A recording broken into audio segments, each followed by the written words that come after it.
I am Dr. Lee from Taiwan. Today, my presentation is the Taiwan's experience in pandemic control, drawing the right lessons from the SARS outbreak. Next, please. You can compare the situation between two events. On the left side, the SARS.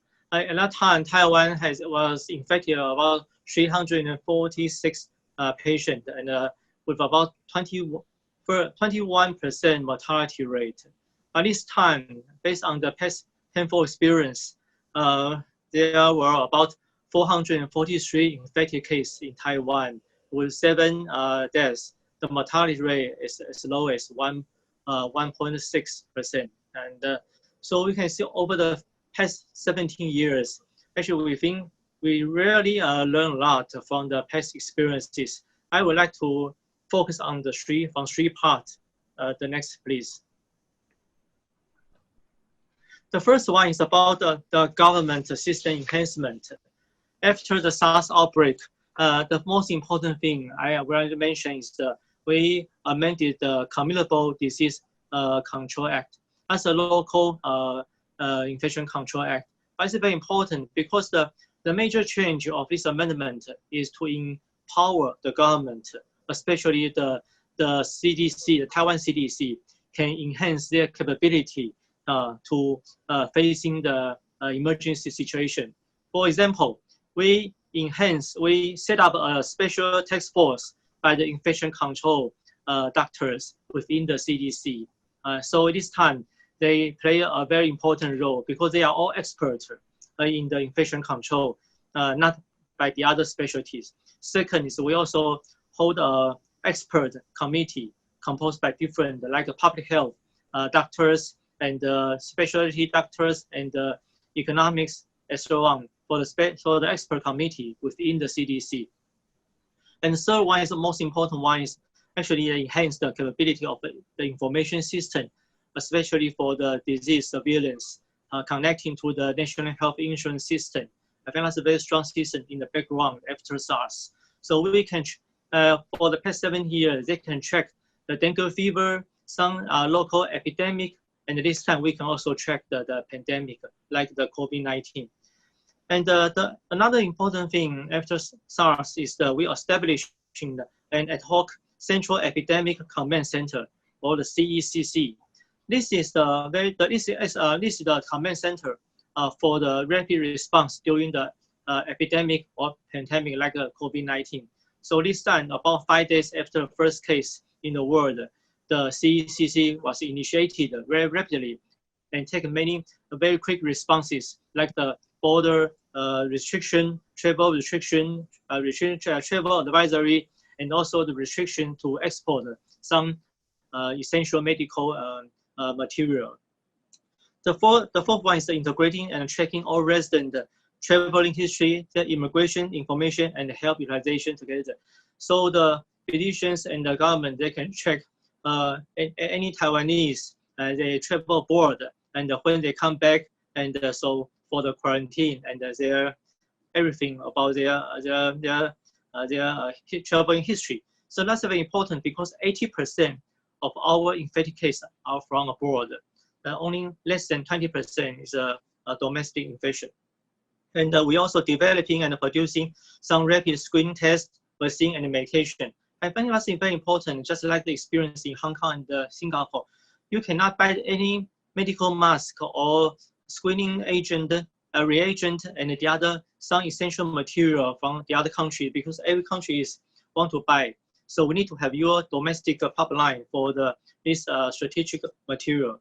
And ensuring power the medical bed, ventilators, staff, and PPE, and some strategic material is in place for the healthcare system.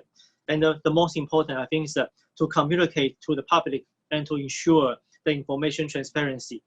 The CECC hold the press conference every day in the 2 p.m. So we call that like the opera in Taiwan for the past 100 days because all the citizens will watch the TV to watch what the CEC said about the grading and the situation now and the guide. The next, please. Second, what I want to address is the the preparedness for our medical care system after the SARS outbreak. What we learned, because there are about 20% mortality, and many of them are medical personnel. So most important things for hospital are two types. One is every hospital need to have a contingency plan for any unknown communicable disease, like MERS before, and some flu about a few years ago. That's very important for us hospitals. Second, we need to set up the infection control team at every hospital, and that's required by by law. Third, the hospital need to prepare the outdoor, the screening station or the ad hoc special clinic for any situation like the COVID-19.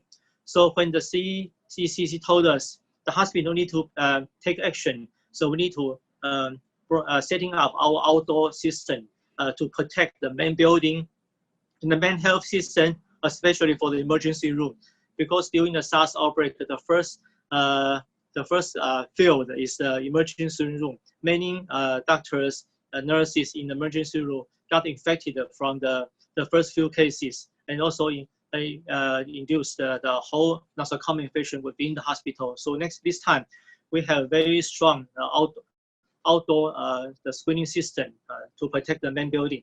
And also for the patient flow between the infected and non-infected patient, we need to have a flow management system.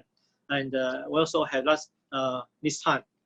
And for the hardware, we also need to have to separating the infection patient and the independent building, independent isolated ward, or even the negative pressure ICUs for the severe cases. Unfortunately, this time the severe cases are pretty few in Taiwan. So you can see we have very low mortality rate. And also we need to have the drilling every year under the supervision of our local healthcare authority and the infection control experts every year. And in Taiwan, actually, because I was the former CEO of the Joint Commission of Taiwan, and the hospital accreditation after SARS have a significant change given our painful experience during the outbreak. So the infection control is a very important chapter of the accreditation. So our accreditation is renewed every 4 years by the infection control experts. So I think also that's a very important step what we learned after SARS. Next. So the last, I think actually the most successful factors for our infection control this time for the COVID-19 is the public awareness and the engagement.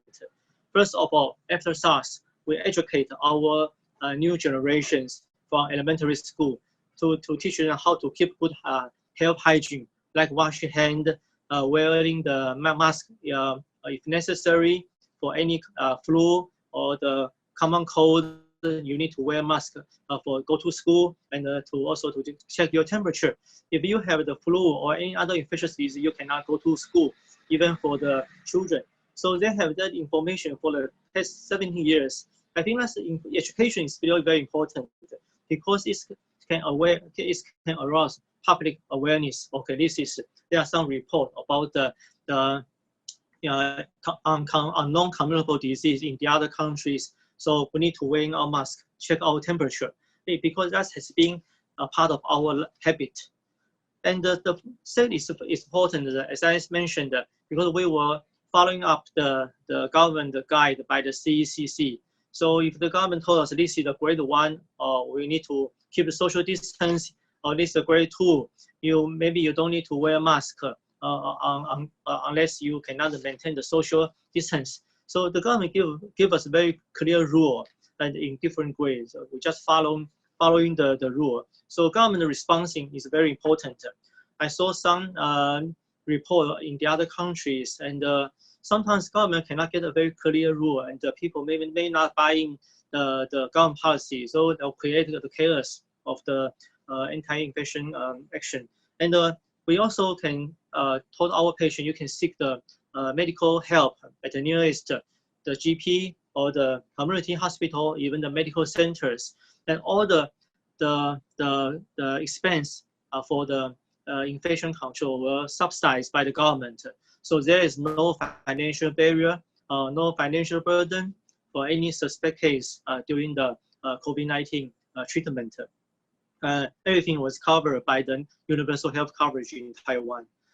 And the government also, the CIVIC also adopted many very new innovative technology during the past few months. I think maybe you can also heard from the media that Taiwan, we have very strong electronic quarantine system for all the patient and all the travelers from the other countries, and we can also buy the medical mask from the 7-Eleven, the convenience store or pharmacy store, or you can check the number and the location online on your cell phone. There are many new apps available during this system. And the next important is that we also build up the community-based surveillance system, and we network not all the communities together. So all the information will be shared by our household system and the public health system.